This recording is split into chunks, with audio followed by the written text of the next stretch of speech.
essa casa de luz e de amor, né? Muita responsabilidade. Mas vamos lá, né? O estudo de hoje, ele foi inspirado nesse livro aqui, gente. Simplesmente Francisco, de José Carlos de Luca. E é incrível, né? Esse livro aqui vale a pena ser lido mais de uma vez até. É maravilhoso. E aí, vamos lá, né? Vamos falar dele, de Francisco, esse exemplo, né, de homem que foi, né? Sempre quando a gente fala de um espírito, assim, dessa envergadura, né, a gente pensa, nossa,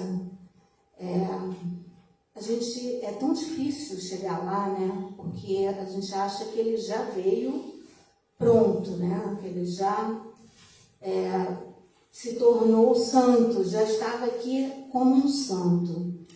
Mas não, né, gente? Francisco teve uma longa caminhada e nós vamos seguir juntos nessa história dele. A história dele é muito rica, né? Tem muitos detalhes, muitos exemplos e, infelizmente, num tempo pequeno não dá para a gente falar de tudo que aconteceu. Então, eu vou fazer um breve resumo do que foi. Então, vocês me perdoem se eu deixar de falar alguma coisa sobre o nosso querido Francisco. Vamos lá. Ele chegou, ele nasceu na cidade de Assis, no século XII, no dia 4 de outubro de 1182, e nascia o bebê, filho de Pica Bulermão e Pietro de Bernardone. A mãe deu o nome de Giovanni de Pietro de Bernardone, em homenagem a São João Batista. Mas o pai resolveu mudar o nome para Francisco de Bernardone. Por que ele fez isso? Porque ele era um rico comerciante, como todos sabem, e ele fazia negócios com os franceses.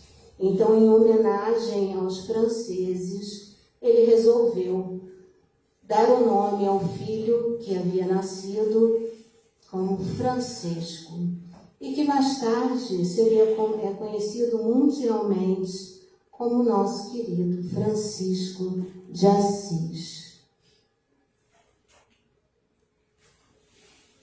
É um prenúncio, né? O nascimento dele foi um prenúncio, porque num dia difícil, né? Num dia de trabalho de parto difícil, a Pica, né, que era a mãe dele, ela, acompanhada de parteiras, né, experientes e do médico, em sua casa, uma casa confortável, porque eles eram uma família de posses, né? E nada de Francisco nascer, aquele parto não se resolvia, aquelas dificuldades, né? Todo mundo rezando e nada dele via. Até que eles receberam uma visita inesperada de um peregrino que disse: vá ao estábulo, a criança só nascerá lá, pois é assim que o Senhor o quer. E aí foi aquela procissão, né? Todos seguiram para o estábulo. Realmente era um prenúncio, né, de que algo diferente ia se dar. Assim como Jesus, Francisco nasceu em uma manjedoura, porque chegando lá no estábulo, ele nasceu. Certamente algo estava reservado para ele, né? Porque imaginem, um bebê de uma família, né, de posses, nascer justamente numa manjedoura como Jesus.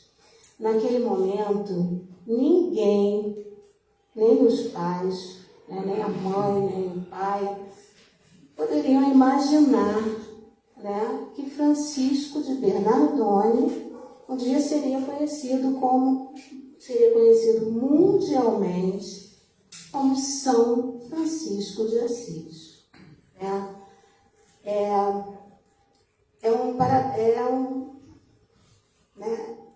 De um berço de ouro, né? Porque família abastada, ele nasceu no berço de palha. Né?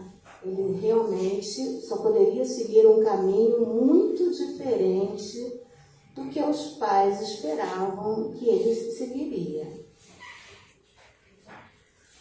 E aí que eu reforço, né? A gente acha que nasceu pronto, né? São Francisco, mas não. Na juventude, ele foi um jovem como qualquer outro. Ele foi um jovem comum. Ele viveu entre festas, cantorias, poesia, né? Ele alimentava sonhos, aqueles sonhos que todo jovem alimenta, né?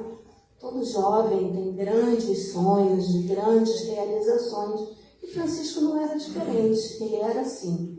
Ele queria ser grande, queria participar da guerra, ser cavaleiro.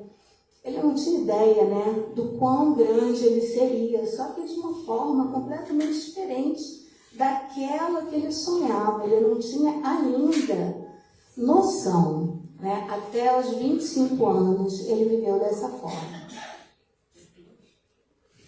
E aí, Tomás de Celano, que foi o primeiro biógrafo, ele nos conta, nos fala sobre Francisco, né? Está lá no livro Vida de São Francisco de Assis, da editora Vozes.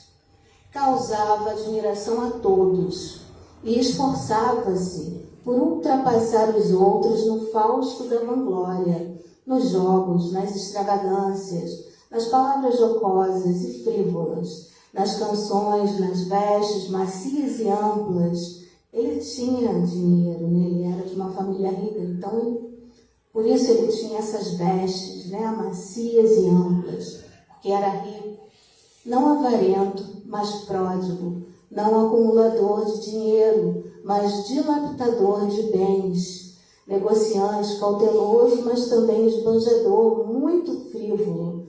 No entanto, era um homem que agia humanamente, habilidoso e muito afável, embora para sua própria insensatez. Francisco era assim, né? Jovem, esbanjador, ele gostava, né, daquela vida, ele gostava de estar com os amigos, das festas, ele saía nas noites de Assis cantando, comemorando. Um jovem, né? Os jovens costumam ser assim. E aí, vamos falar da transição. Como é que aconteceu essa transição? Como é que aquele jovem, né, animado, festivo, se transformou, né? Aos poucos, ele começou a sentir um vazio existencial, que foi se instalando naquele jovem, né, alegre, sonhador. Ele foi se tornando triste e pensativo, quase entrando em depressão. A gente até costuma ouvir histórias assim, né, de jovens que passam mais ou menos por momentos como esse. Ele foi percebendo que a sua vida precisava ir além dos prazeres. E que prazeres, né? Ele vivia numa festa eterna. Ele percorreu o caminho do sonho das glórias passageiras do mundo. Porque sonho é isso, né? Sonho, a gente sonha e pode acontecer ou não. E ele sonhava com todas aquelas glórias, né? E a gente diz que são passageiras do mundo. Sim, porque nós estamos aqui de passagem, assim como ele esteve na sua época de passagem também. A espiritualidade de Francisco, ela foi construída dia após dia. assim também deve ser a nossa, né? Construída dia a dia. Ele não nasceu santo, né? Como nós vimos. Sua iluminação brotou das sombras pelas quais passou. E ele passou por muitas sombras, como nós vamos ver adiante, né? Ele experimentou a riqueza, mas foi o desprendimento que encontrou a alegria perene da humildade. Ele negou a si mesmo, negou o seu ego, visitou o estábulo. O que vem a ser isso, gente? Visitou o estábulo. Vamos ver o que é isso, né?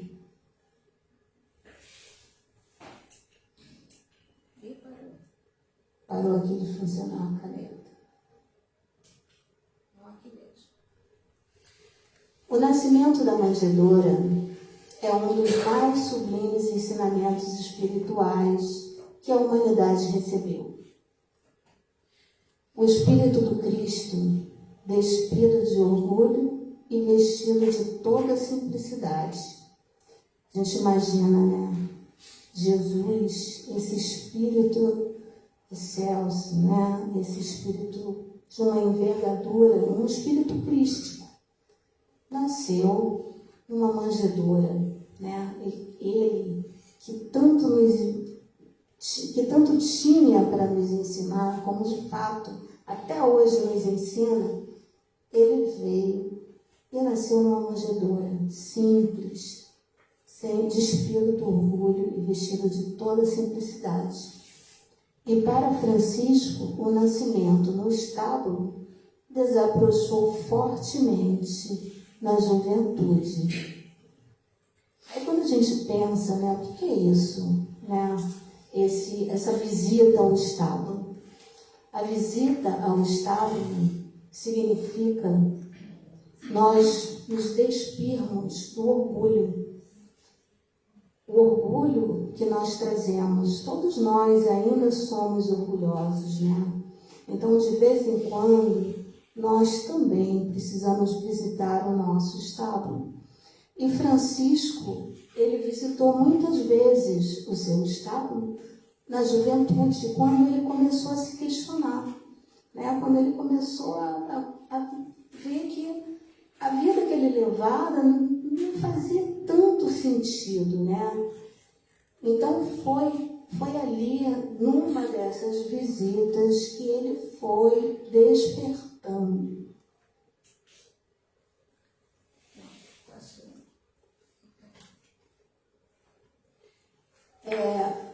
Ele começou a ter isso. Ele começou a ter sonhos, né?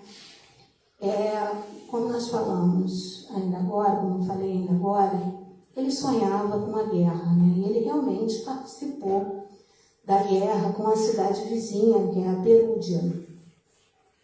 E ele, nessa guerra, ele foi todo feliz, né, para lá. Ele foi preso, ele ficou preso durante muito tempo. E ele ficou doente, e o pai dele precisou pagar um resgate para que ele fosse solto. Enquanto ele estava preso, né, durante essa guerra, ele animava os prisioneiros junto com ele, ele cantava para os prisioneiros. E, a princípio, ele foi até mal interpretado, né? Por que você está cantando aqui? A gente está preso, né? E depois as pessoas esperavam que ele cantasse para alegrar, para trazer um pouco de alento daquele momento tão difícil que era estar preso, né? Quando ele voltou, ele ficou muito tempo acamado, né? O pai cuidou dele e tal, e médicos vieram para cuidar dele e tal, mas ele não desistia do sonho da guerra, né? Ele ainda queria ir para a guerra. E aí, ele alimentava o sonho, além de ir para a guerra, de ser cavaleiro. Até que surgiu a oportunidade de ele participar das cruzadas, né? O pai ficou todo animado, nossa, meu filho, né, você participar de outra guerra.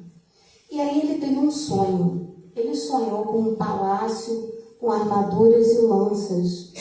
E para ele foi um sinal que era para ele ir, né? Ele interpretou, nossa, armaduras, lanças, eu tenho que ir para as cruzadas. E ele foi.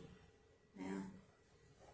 Só que no caminho, né, quando ele estava lá indo para a guerra, né, para essa longa guerra que foi durante anos, ele passou mal na viagem. E aí ele teve outro sonho, ouvindo uma voz. E o diálogo foi assim: quem julga que pode te fazer um bem maior? Um senhor ou um servo? Ele ouviu. E ele respondeu: o senhor. E então, por que deixas o senhor para seguir o servo e o príncipe por seu subordinado? Aí ele se questiona: Senhor, o que queres que eu faça? E ele ouviu: volta para a sua cidade e lá será dito o que deves fazer, porque aquela visão deve ser interpretada de outra maneira. Está no livro Francisco de Assis, autoria de Chiara Frugoni, Companhia das Letras. E aí, Francisco volta para Assis, né? Ele ficou imaginando, nossa, vou voltar de novo, derrotado, outra guerra, né? Vou voltar derrotado, e ele volta, né? Pensando no que o pai pensaria dele, né? O que o pai acharia. Ele sabia que a mãe o acolheria, mas o pai, ele tinha um certo receio. Ele volta. Ele volta para Assis para descobrir o que Deus queria dele. O momento havia chegado. Ele precisava se recolher. Ele precisava entender o que aquele sonho que ele tinha tido queria dizer, né? Segundo a fala do místico espanhol São João da Cruz, Francisco atravessava a noite escura da alma. Ele ficava andando por Assis. Ele andava para um lado, para o outro, rezando, percorria longas caminhadas, chorava, e ele não entendia o que estava acontecendo, né? Por que ele tinha tido aquele sonho, o que Deus queria dele. E aí, numa desses momentos em que ele orava, né, rezava, ele teve um encontro com Jesus. Foi na igreja de São Damião, diante do crucifixo de Jesus, que Francisco, em transe espiritual, ouviu uma voz que dizia: Francisco, conserta a minha casa, que como vês está toda em ruínas. A gente imagina, ele estava lá na igreja em ruínas, e diante do crucifixo, no livro, o De Luca fala até como se ele, Francisco, estivesse falando, né? Ele estava diante do crucifixo, então ele olhou e era como se Jesus estivesse falando com ele, né? Era como se a imagem, né, do crucifixo, como se a boca se movesse. E ele, né, que estava triste, todo arrasado, ele, depois de longa busca, né, depois dessa mensagem que vem do mundo invisível, né, que ele tanto ansiava saber, descobrir o que Deus queria dele, né, ele, quando desperta desse transe, ele sente uma alegria indescritível, nunca sentida. Ele sente essa alegria invadir todo o seu ser.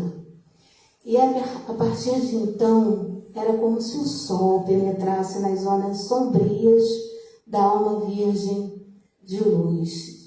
Essa fala é do De Luca.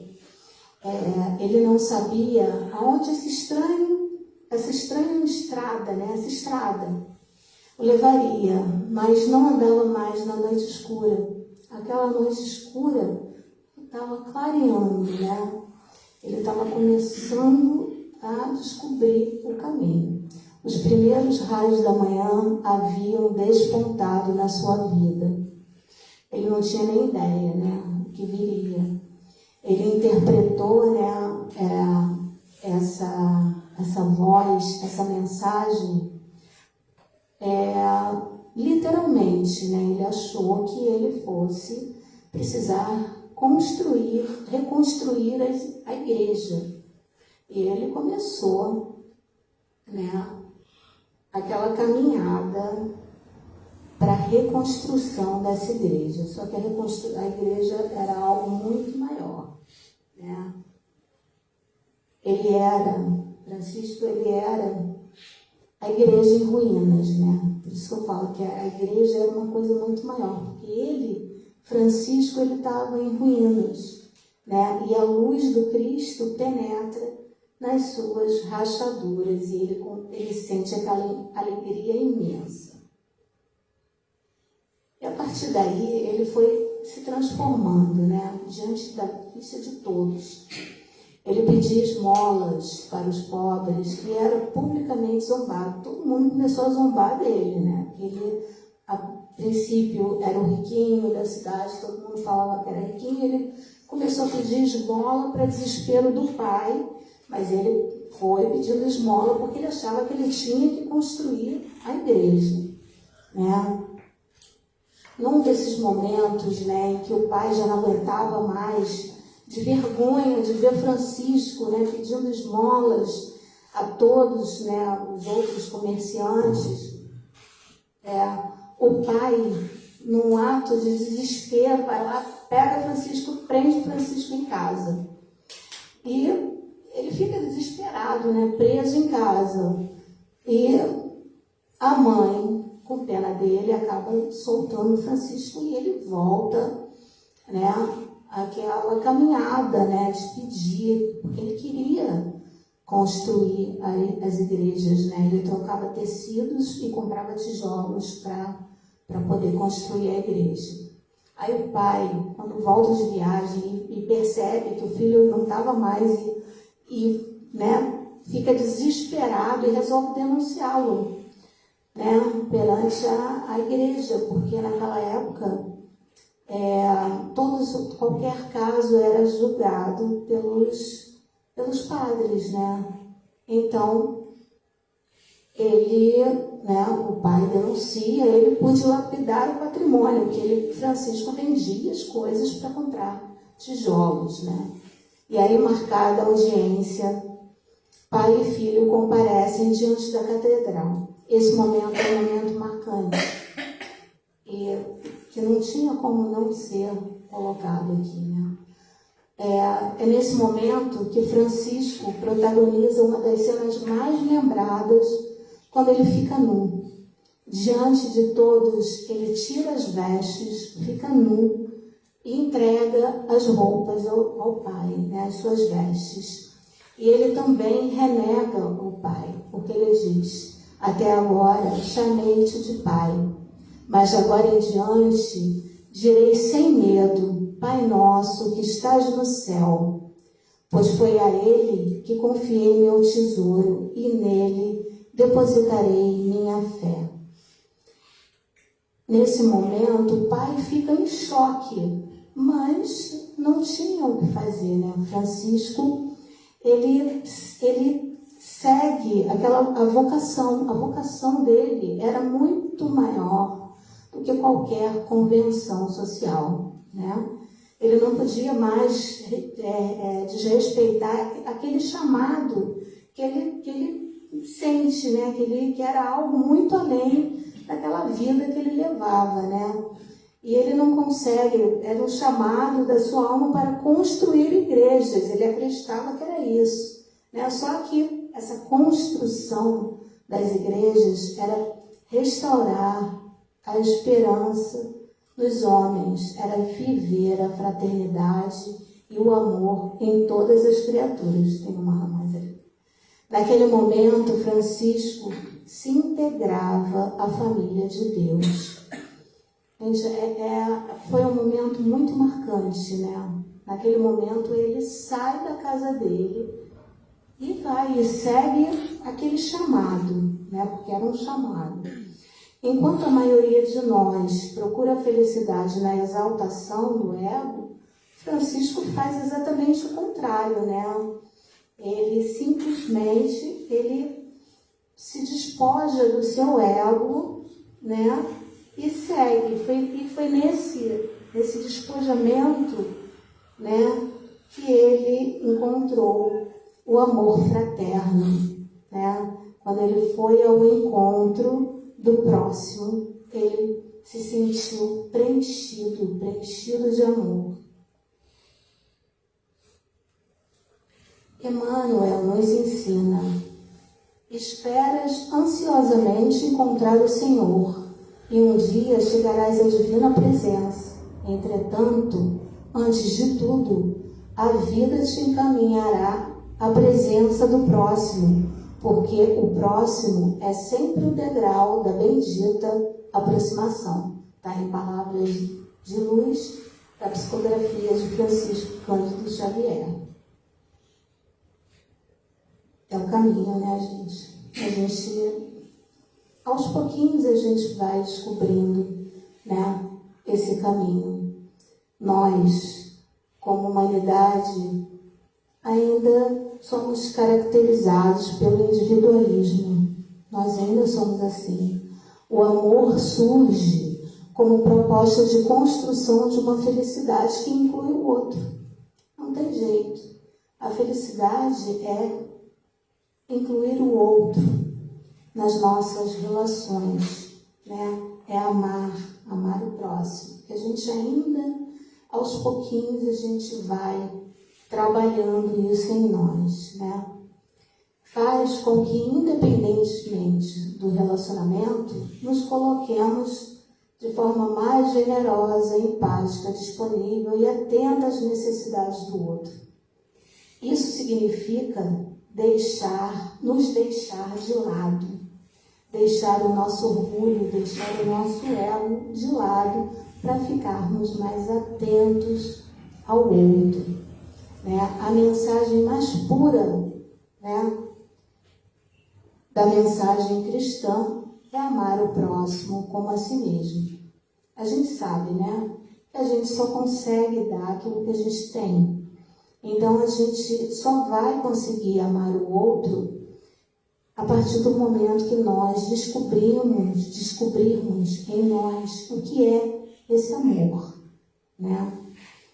E para isso que eu acho que é isso que nós estamos fazendo, buscando, procurando.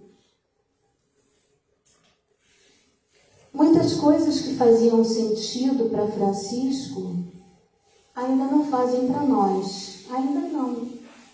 Por isso, ele é um exemplo, gente, ele é um exemplo a ser seguido, né? Nós ainda vamos, mais à frente, ver alguns exemplos de como nós devemos ter Francisco de Assis como um exemplo a ser seguido, né? Como um modelo, assim como Jesus também foi e é um modelo para nós.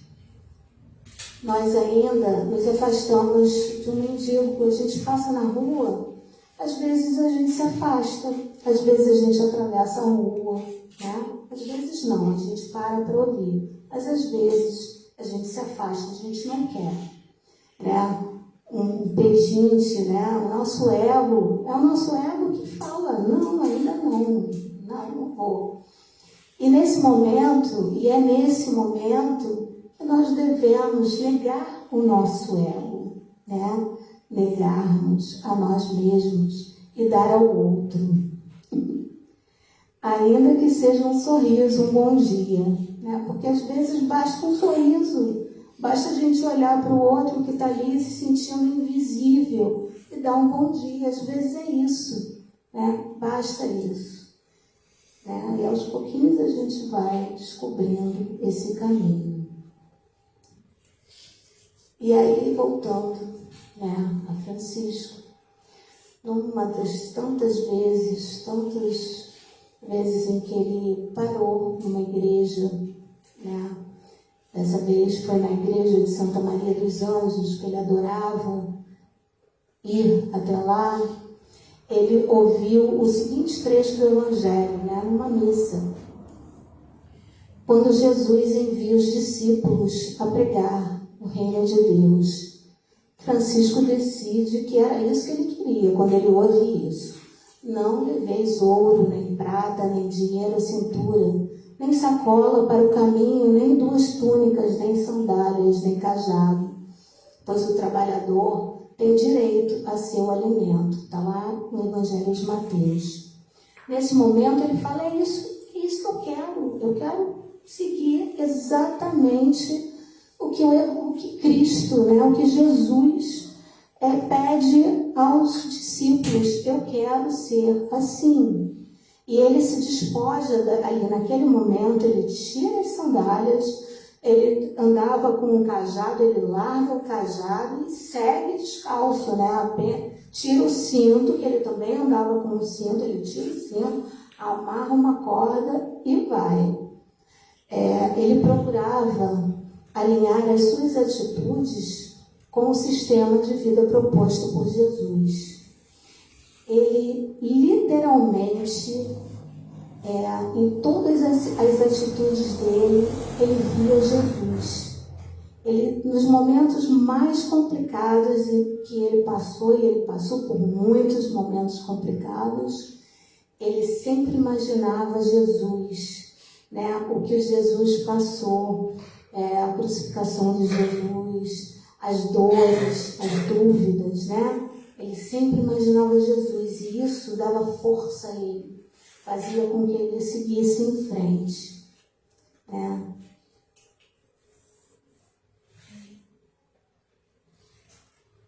E nós? Nós também precisamos nos despojar de todos os nossos bens materiais, largar a família, vestir uma túnica, né? Andar descalço, sair por aí pedindo ajuda, né? Para ajudar quem sofre? Não. A resposta é não. Jesus afirmou que a condição para segui-lo é negar a si mesmo. Quando fala negar a si mesmo, isso está lá no Evangelho de Mateus. Quando negar a si mesmo significa negar o nosso próprio ego, que nos faz viver como se fôssemos a única pessoa do mundo, né? A mais importante, com direitos ilimitados a que todos devem atender com exclusividade. É assim mesmo, é assim que a gente se sente, a gente ainda se sente assim. Eu vou dar um exemplo muito rápido. Eu estava aguardando um comunicado do médico, né? E nada do médico responder. E eu pensando, mas nossa, por que ele não me responde, né? Não responde. Aí eu parei, né? Depois de tanta ansiedade, eu parei e pensei, nossa, um médico, né?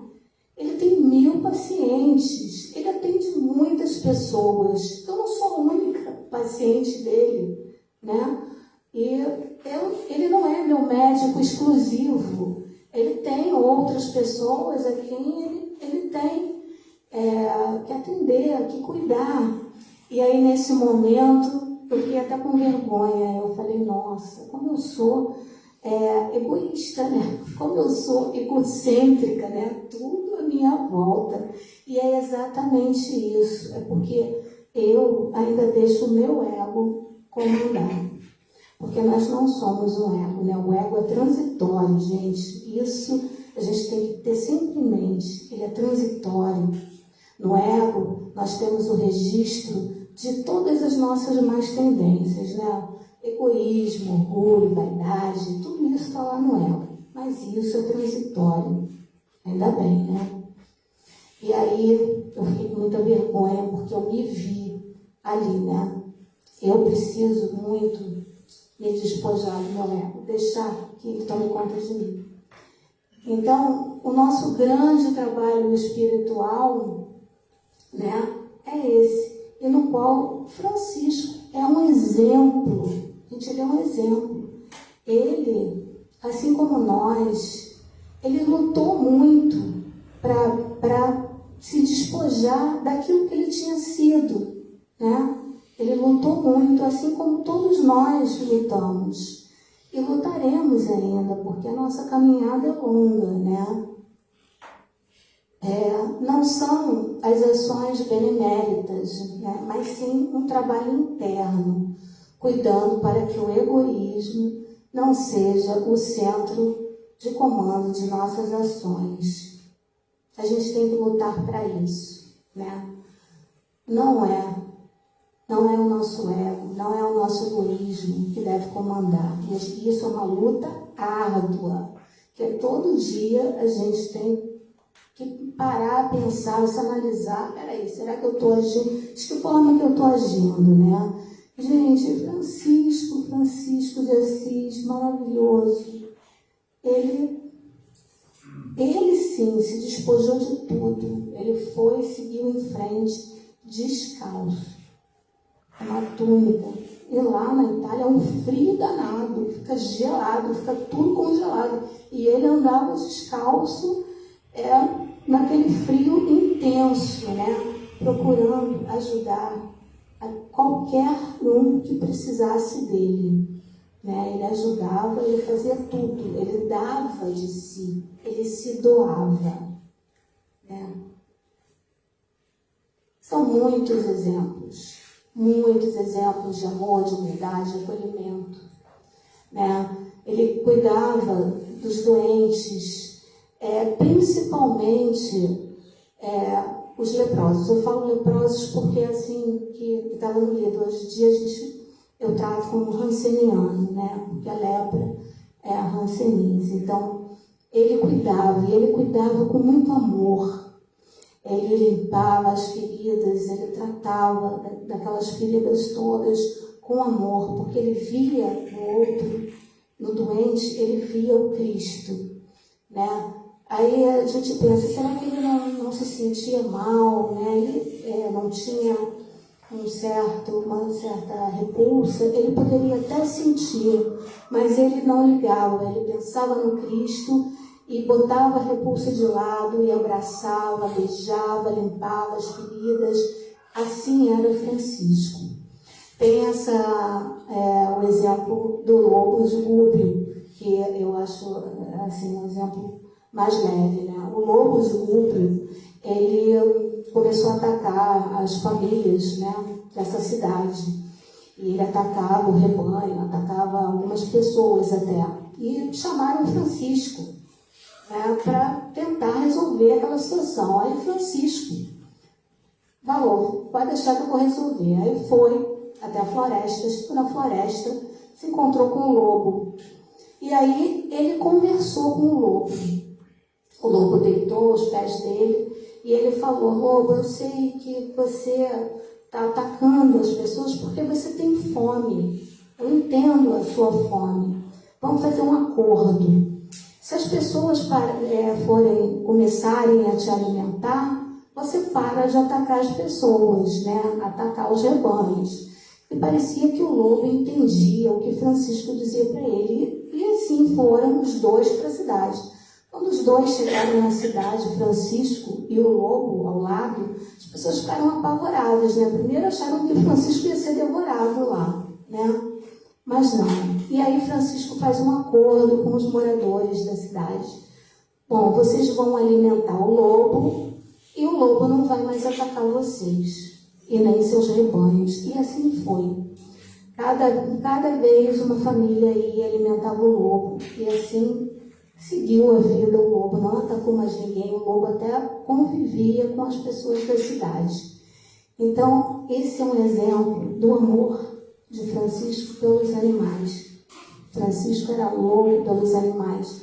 E o lobo entendeu o que Francisco queria e seguiu tudo bem.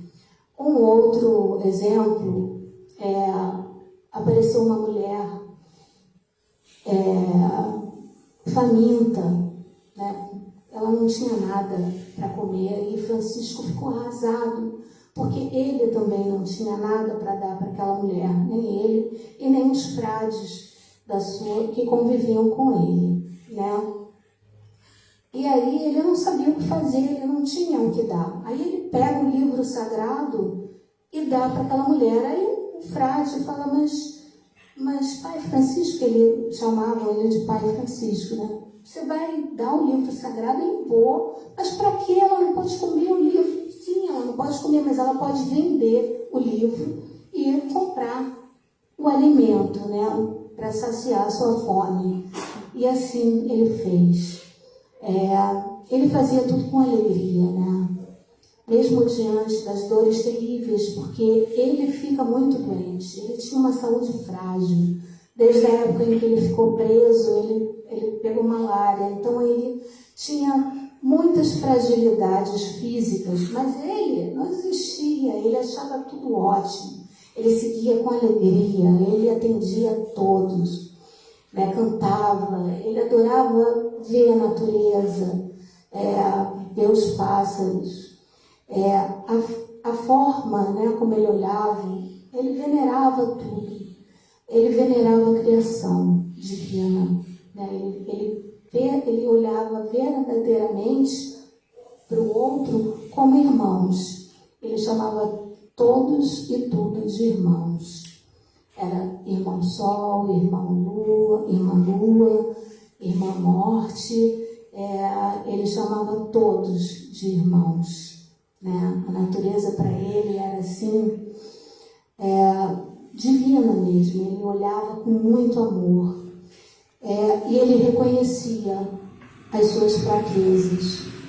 E dentre elas, essas fraquezas, era a falta de paciência. Uma vez, numa conversa, né, com o Frei Leão, ele confessa ao Frei que ele não tinha paciência, que ele não teve a paciência com o pai dele, de reconhecer que o pai o havia amado, né, do jeito dele. E ele não teve paciência. Ele queria ser amado de outra forma. Ele queria que o pai o amasse de outra forma. Mas era o jeito do pai dele. E ele não teve a paciência de reconhecer isso. E ele sofria com isso. Ele queria pedir perdão. E o Frei, até estranho, mas seu pai te fez tanto mal? E ele fala, não, meu pai fez o que ele pôde fazer. Meu pai me alimentou, me educou, meu pai fez muitas coisas por mim. Então, ele não teve a paciência de perceber isso, né? Esse amor que o pai tinha dele, que era diferente. Ele reconhecia que ele tinha outras impaciências, mas ele trabalhava, assim como nós também devemos trabalhar a nossa impaciência. Eu sempre me vejo na fila do caixa, né? Na fila do caixa é o exemplo de impaciência, né? E aí, Francisco, ele vivia consolando todos. Uma noite, um frade acorda gritando e ele vai consolar esse frade. Ele pergunta, por que você está chorando? Você está passando mal, está com dor? E o frade fala, eu estou com fome, eu estou com muita fome. E aí ele acorda todos os outros frades e fala para eles, meus irmãos, Deus não espera coisas impossíveis de nós. Quando temos fome, Ele quer que comamos. Sempre façam o melhor que puderem e fiquem em paz. Que lição, né? Sempre façam o melhor que puderem. É isso que nós devemos fazer. Nós devemos fazer o melhor que nós podemos. Nós ainda não podemos tudo, mas nós temos que fazer o melhor que a gente pode. Né? Ele visitou o estábulo, né? Muitas vezes. Aquilo que eu falei mais cedo. Ele visitou o estábulo. Ele era orgulhoso, ele tinha vaidade, ele muitas vezes esteve lá, se despojando, né, de todo aquele orgulho, né, se despojando das tendências que ele mesmo reconhecia que tinha, né, da impaciência, né, da vaidade, do orgulho. Francisco, ele ele não se mostrava diferente do que ele era, ele reconhecia exatamente como ele era. E ao visitar esse estábulo, tantas vezes, ele compreendeu muito bem o que ele precisava fazer, que era se despojar dele mesmo. Ele fez dessa descoberta, ele fez disso, né, dessas visitas, a sua consciência, né, porque a gente pode chamar o estado de consciência, o estado consciencial. Ele fez disso a descoberta de sua pobreza humana. E a partir daí ele construiu o homem que o mundo veio a conhecer e admirar, como São Francisco de Assis, alegre, simples, humilde, fraterno, leve, amoroso. Né? É o caminho, gente. Nós também precisamos visitar o nosso íntimo, né? Visitar, fazer uma autoavaliação, visitar a nossa consciência, né? Desconstruir esse ego que ainda nos comanda. Nós precisamos. E Francisco, ele foi um trabalhador incansável nessa busca, né? Nessa ajuda ao próximo, né? Nessas lições de amor, de desprendimento que o Cristo nos deixou, né? Era amor, Francisco era amor. Ele via, eu até marquei umas páginas, mas não vai dar tempo, né? Que era para falar desse exemplo de amor que Francisco tinha e exalava, né? Ele exalava amor, porque ele ficava feliz em servir. Francisco desencarnou com 44 anos, muito novo. Ele trabalhou incansavelmente, ajudando o próximo. Ele não olhava para ele. Ele sentia dores atrozes, né? Ele sentia muitas dores e ele não olhava para isso, ele recusava atendimento médico. Ele só queria ajudar o próximo, né? E ele queria ir para Assis. Ele queria desencarnar em Assis. E no caminho ele estava em outra cidade e ele resolve ir para Assis.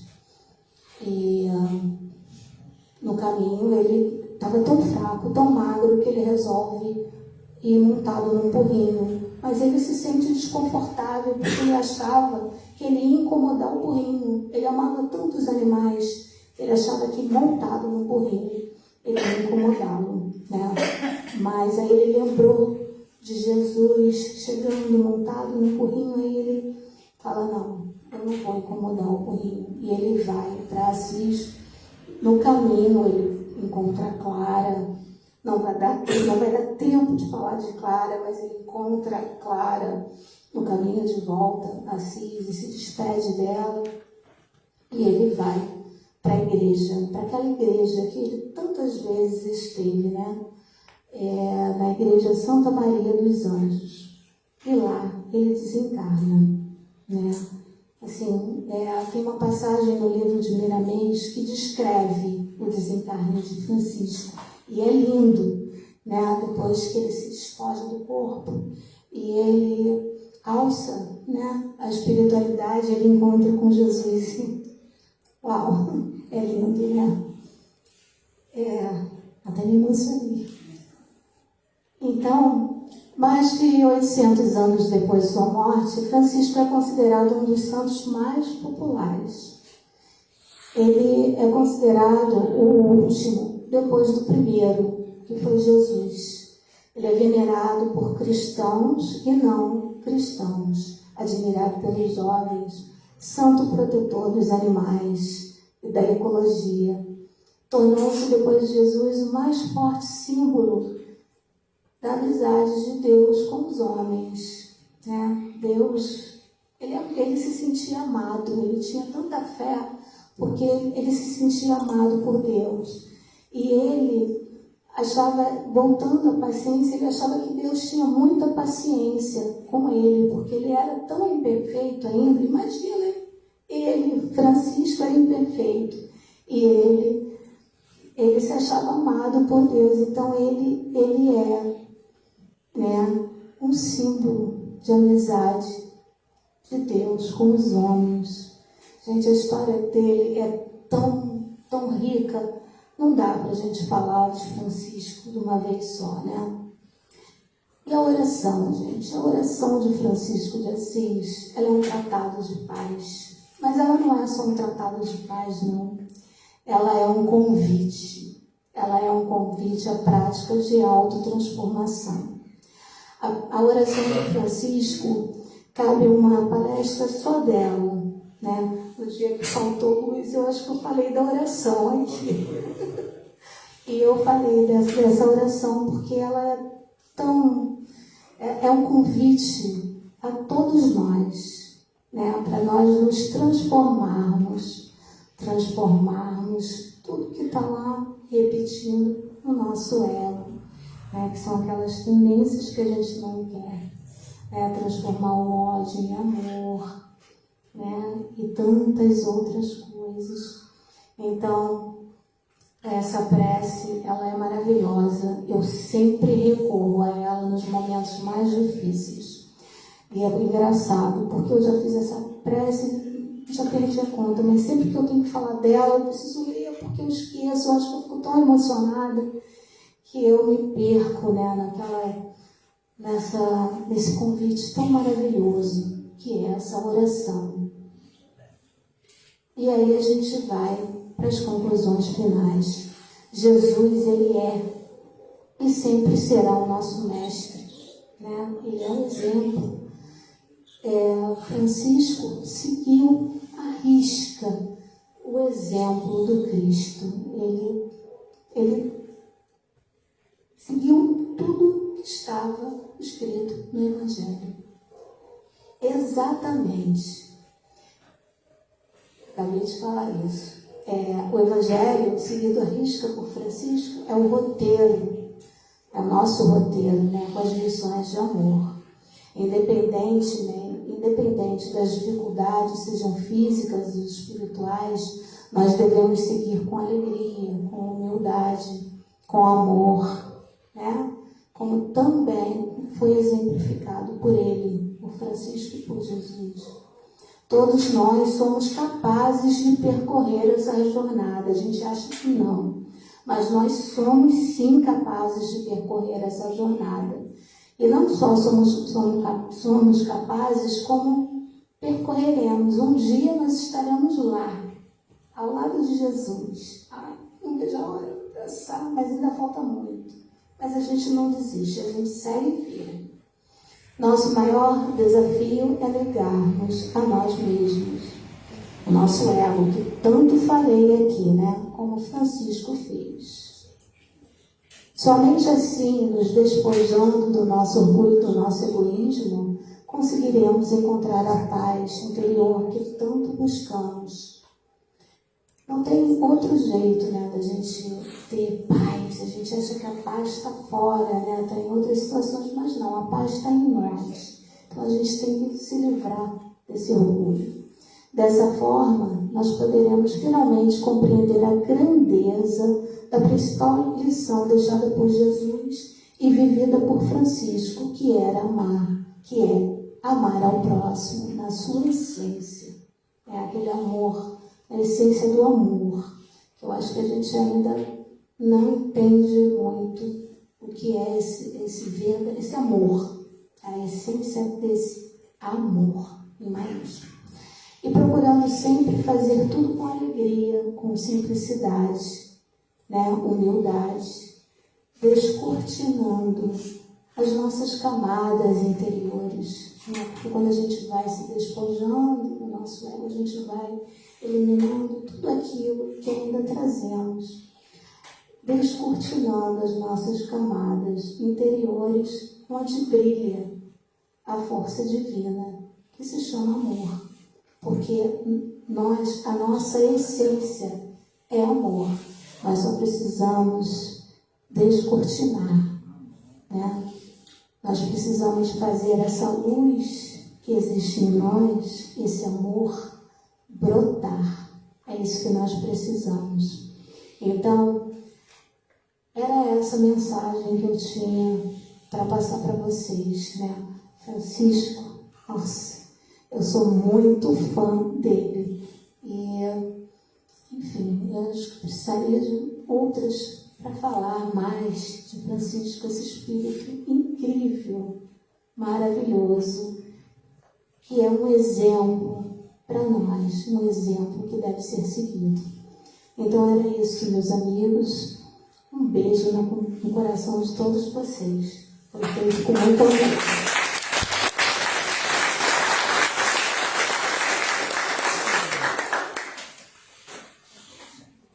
Vamos agora para a segunda parte dos trabalhos da noite, que é o nosso passo. E nosso querido Roberto vai fazer, então, aqui a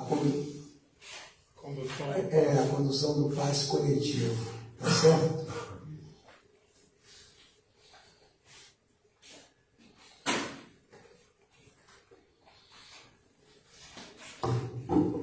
Vamos elevar o pensamento a Deus e Jesus. Vamos fechar os nossos olhos, procurando sentir a presença amiga e fraterna da espiritualidade maior que nesse momento traz sobre cada um de nós energias, fluidos, bênçãos para vitalizar o corpo, a mente, o espírito. Tenhamos a plena confiança de que não estamos sós nesse momento. Não estamos na sala de passes, mas os nossos irmãos maiores nesse momento nos trazem as suas bênçãos, o seu amor, a sua luz. Deixemos-nos tocar por essas energias que nesse momento fluem nesse ambiente, alcançando cada coração aqui presente.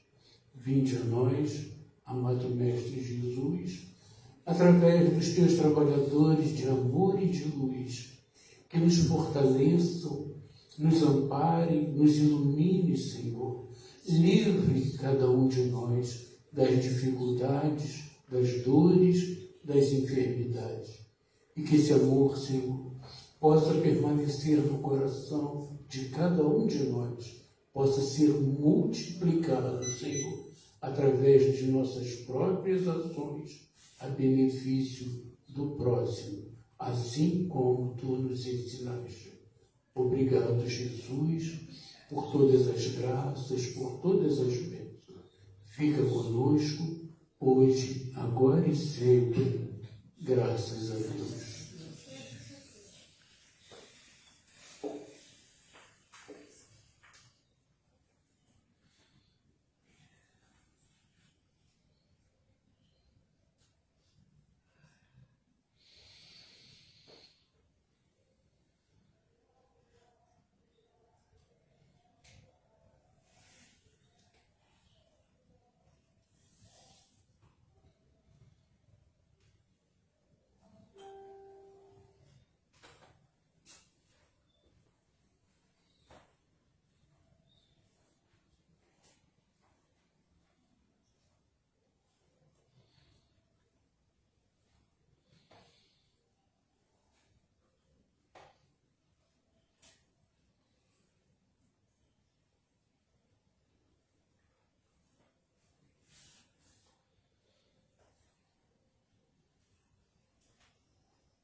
Ainda elevando os nossos pensamentos, agradecendo por tudo que recebemos nesse instante, aqui nessa casa de luz, a casa de Francisco de Assis. Vamos agora encerrar os trabalhos, não é, Marcos? Fazendo então a prece final, que vai ser a prece que Jesus nos deixou. O Marcos, então, vai fazer a nossa prece.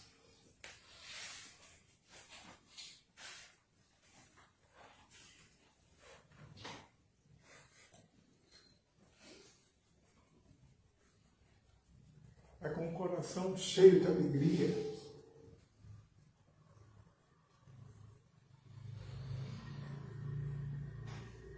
E de gratidão. 73 anos espalhando luz nesse município, tocando o coração de cada um, abençoando os lares, abençoando as pessoas, promovendo a paz, e que venham mais 73 anos. Obrigado, Francisco. Pai nosso que estás nos céus, santificado seja o vosso nome. Venha a nós o vosso reino. Seja feita a vossa vontade, assim na terra como nos céus. O pão nosso de cada dia nos dai hoje. Perdoai as nossas ofensas, assim como nós perdoamos quem nos tem ofendido. Não nos deixes cair em tentação, mas livrai-nos de todo mal, pois que teu é o reino, o poder e a glória para todo sempre. Graças a Deus. Que Deus abençoe cada coração de cada um de vocês. Que vocês tenham um excelente final de semana. E agora vamos comemorar.